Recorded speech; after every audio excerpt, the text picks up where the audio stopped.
जय जय श्री राधे। माँ का जन्म 30 अप्रैल 1896 में तत्कालीन भारत के ब्राह्मणबाड़िया जिले के खेवरा ग्राम में हुआ।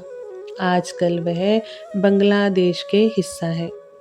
पिता श्री विपिन बिहारी भट्टाचार्य व माता मोक्षदा सुंदरी उन्हें बचपन में निर्मला नाम से पुकारते थे। उनके पिताजी विष्णु उपासक थे व भजन में प्रवीण थे। लौकिक धन नहीं था। निर्मला ने 2 वर्ष ग्रामीण विद्यालय में अध्ययन किया। प्रतिभा की धनी बचपन से ही लगी हुई, यथा वह एकाकी व अंतर्मुख रहती।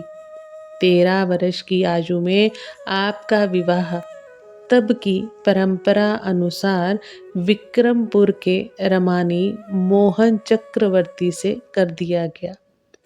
वे तब से 5 वर्ष अपने चचेरे भाई के यहाँ रही। यहाँ वे दिव्य ध्यान में समय बिताती रही। बिना सिखाए ही वैदिक आचारों से देव पूजन करती। कुछ ऐसा भी रहा कि वह भीतर ही भीतर दिव्य देवों से वार्ता किया करती। सर्वप्रथम उनके एक पड़ोसी सज्जन ने उन्हें ऐसा देख माँ कहना प्रारंभ किया। 17 वर्ष की आयु में वे ओष्ट ग्राम में 1918 में पतिदेव संग रहने गई, जहाँ से वे बाजितपुर चले गए, जहाँ 1924 तक रही। वैवाहिक जीवन में वे जब भी स्पर्श आदि से कुछ विवाहोचित कर्म करने की सोचते तो माँ का शरीर मृत समान हो जाता। संयम में अद्भुत सामर्थ्य है। जिसके जीवन में संयम है, जिसके जीवन में ईश्वरोपासना है, वह सहज ही में महान हो जाता है। आनंदमयी माँ का जब विवाह हुआ तब उनका व्यक्तित्व अत्यंत आभा संपन्न थी। शादी के बाद उनके पति उन्हें संसार व्यवहार में ले जाने का प्रयास करते रहते, किंतु आनंदमयी माँ उन्हें संयम और सत्संग की महिमा सुनाकर उनकी थोड़ी सेवा करके विकारों से उनका मन हटा देती थी। इस प्रकार कई दिन बीते, हफ्ते बीते, कई महीने बीत गए, लेकिन आनंदमयी माँ ने अपने पति को विकारों में गिरने नहीं दिया। आखिरकार कई महीनों के पश्चात एक दिन उनके पति ने कहा, तुमने मुझसे शादी की है, फिर भी क्यों मुझे इतना दूर रखती हो? तब आनंदमयी माँ ने जवाब दिया, शादी तो जरूर की है, लेकिन शादी का वास्तविक मतलब तो इस प्रकार है। शाद अर्थात खुशी। वास्तविक खुशी प्राप्त करने के लिए पति पत्नी एक दूसरे के सहायक बने, ना कि शोषक। काम विकार में गिरना ये कोई शादी का फल नहीं है। इस प्रकार अनेक युक्तियों और अत्यंत विनम्रता से उन्होंने अपने पति को समझा दिया। वे संसार के कीचड़ में ना गिरते हुए भी अपने पति की बहुत अच्छे से सेवा करती थी।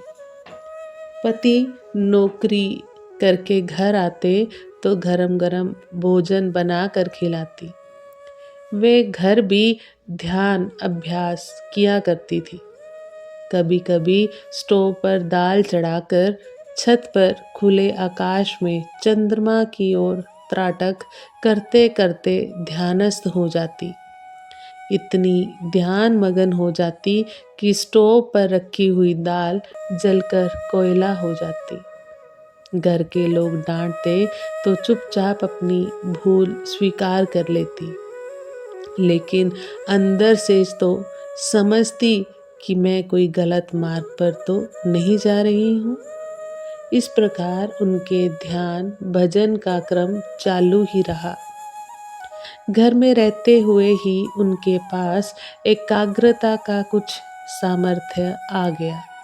एक रात्रि वो उठी और अपने पति को भी उठाया। फिर स्वयं महाकाली का चिंतन करके अपने पति को आदेश दिया, महाकाली की पूजा करो। उनके पति ने उनका पूजन कर दिया। आनंदमयी माँ में उन्हें महाकाली के दर्शन होने लगे। उन्होंने आनंदमयी माँ को प्रणाम किया। तब आनंदमयी माँ बोली, अब महाकाली को तो माँ की नज़र से ही देखना है ना। पति, ये क्या हो गया? आनंदमयी माँ, तुम्हारा कल्याण हो गया। कहते हैं कि उन्होंने अपने पति को दीक्षा दे दी और साधु बनाकर उत्तर काशी के आश्रम में भेज दिया। 1922 में अक्टूबर मास की शरद पूर्णिमा को चंद्र से त्राटक करते समय गहर ध्यान में लीन हो गई और वह परम सत्य से एकाकार हो गई। उस समय शरीर की आयु 26 वर्ष की थी। इसके बाद वे ध्यान व कीर्तन में रच बस गई। उनके शिष्य भी हुए। पतिदेव ढाका के नवाब के सचिव बन गए तो वे संभंग चले गए। 1929 में रमानी के काली मंदिर परिसर में पहला आश्रम बनाकर एक बार वे 1 वर्ष से अधिक समय मौन में चली गई। समाधि व मौन, बस। पतिदेव उनमें माता का भाव रखते व भोलेनाथ नाम से शिष्य हो गए। बाद में वे भारत भर में विचरण करती रही हरि बाबा, उड़िया बाबा, अखंडानंद सरस्वती आदि मित्र संत थे।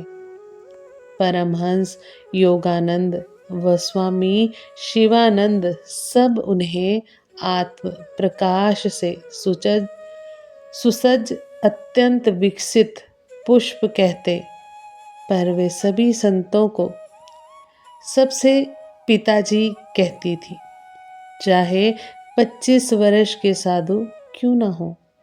माँ आनंदमयी को संतों से बड़ा प्रेम था। वे भले प्रधानमंत्री से पूजित होती थी, किंतु स्वयं संतों को पूजकर आनंदित होती थी। श्री अखंडानंद जी महाराज सत्संग करते तो वे उनके चरणों में बैठकर सत्संग सुनती। एक बार सत्संग की पूर्ण आहुति पर माँ आनंदमयी सिर पर थाल लेकर गई। उस थाल में चांदी का शिवलिंग था। वह थाल अखंडानंद जी को देते हुए बोली, बाबा जी, आपने कथा सुनाई है, दक्षिणा ले लीजिए। माँ, बाबा जी, और भी दक्षिणा ले लो। अखंडानंद जी, माँ, और क्या दे रही हो? माँ, बाबा जी, दक्षिणा में मुझे ले लो ना। अखंडानंद जी ने हाथ पकड़ लिया एवं कहा, ऐसी माँ को कौन छोड़े। दक्षिणा में आ गई मेरी माँ।